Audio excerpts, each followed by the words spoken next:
ഞാനേ രാവിലെ ഉമ്മാക്ക് ചമ്മന്തിയും കഞ്ഞി ഉണ്ടാക്കി കൊടുത്തു കേട്ടോ. എപ്പോഴും ഈ പൊറാട്ടയും നൂഡിൽസൊക്കെ ഉണ്ടാക്കി തിന്നാൻ നിൽക്കണ്ട, ഇടക്ക് കഞ്ഞിയും കുടിച്ചോളൂ കേട്ടോ. കുട്ടികൾക്കൊക്കെ കഞ്ഞി കൊടുത്ത് പഠിപ്പിക്കണം കേട്ടോ. അവർക്ക് കഞ്ഞി എന്ന് പറയുന്ന സാധനം എന്താണെന്ന് അറിയാത്ത കാലമായി മാറി. എന്തൊക്കെ ചെയ്താലും ശരി കഞ്ഞി കൊടുത്ത് പഠിപ്പിക്കണം. ക്ഷീണത്തിന് ഏറ്റവും നല്ലതാണ് ഈ കഞ്ഞി.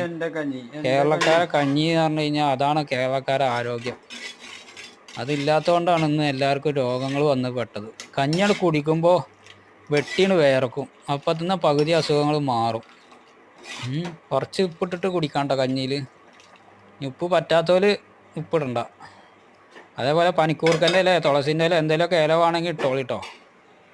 ഈ ചെറുപ്പക്കാർ ചെക്കന്മാർ നിങ്ങൾ പെണ്ണുങ്ങളെ കാത്തിങ്ങനെ ഇരിക്കേണ്ടത്. അതേ ഒരു പാത്രം ഉണ്ടെങ്കിൽ കുറച്ച് അരി കഴിയാൻ ഇട്ടാണ് തിളപ്പിക്കുക. അത് സുഖമായിട്ട് ഉണ്ടാക്കുക.